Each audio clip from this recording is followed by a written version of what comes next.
আজ আমরা শিখতে চলেছি জাপানি লেখার পদ্ধতি সম্পর্কে আর জানতে চলেছি ভারতের সাথে জাপানের একটা বিশেষ সংযোগের বিষয়।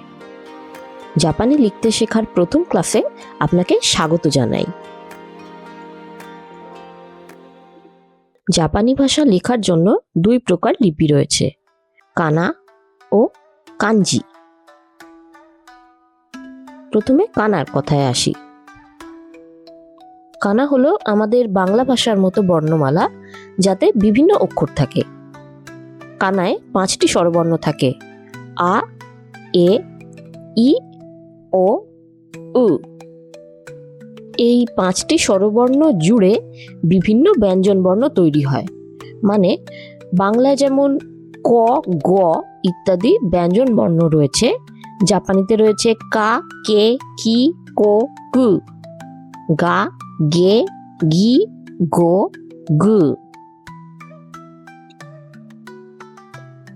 কানা আবার দুই ভাবে লেখা হয়, হিরাগানা ও কাতাকানা।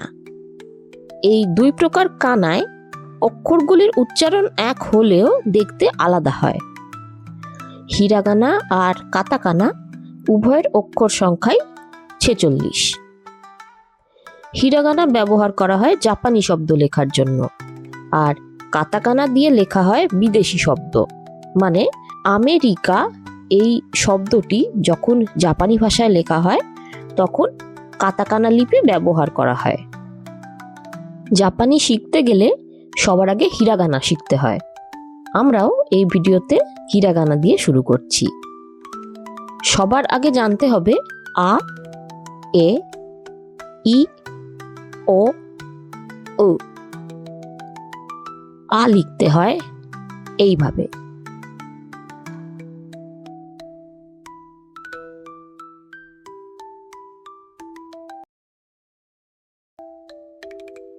এ লিখব এইভাবে।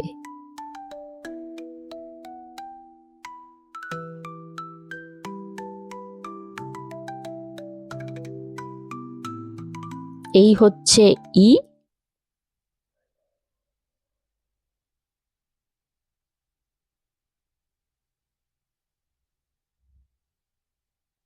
ও লিখব এইভাবে।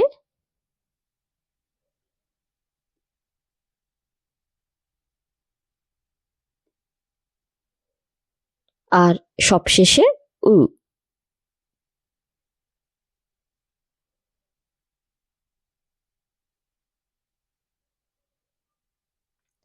পরের সপ্তাহে আমরা আবার এই হিরাগানা শেখার ক্লাস নিয়ে আসছি। ততদিন পর্যন্ত এই 5টি অক্ষর অভ্যেস করে ফেলুন।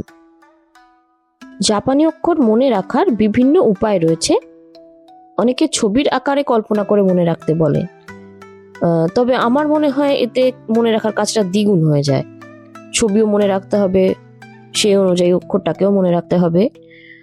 আমি যে পদ্ধতিতে মনে রাখতে পেরেছি সেটা হলো প্রতিদিন অভ্যেস করে যাওয়া।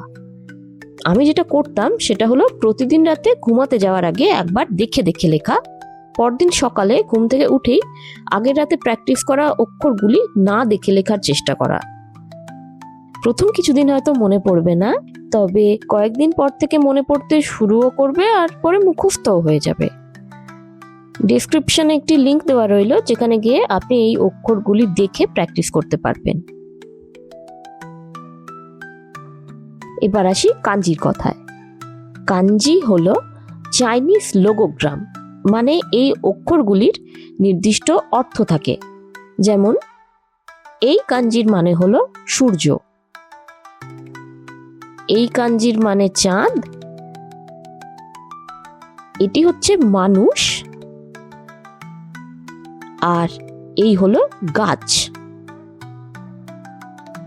কাঞ্জি চীন থেকে জাপানে পৌঁছেছে, আর এই কাঞ্জিগুলি পরবর্তীকালে আরো সহজ রূপ ধারণ করে হিরাগানায় পরিণত হয়েছে।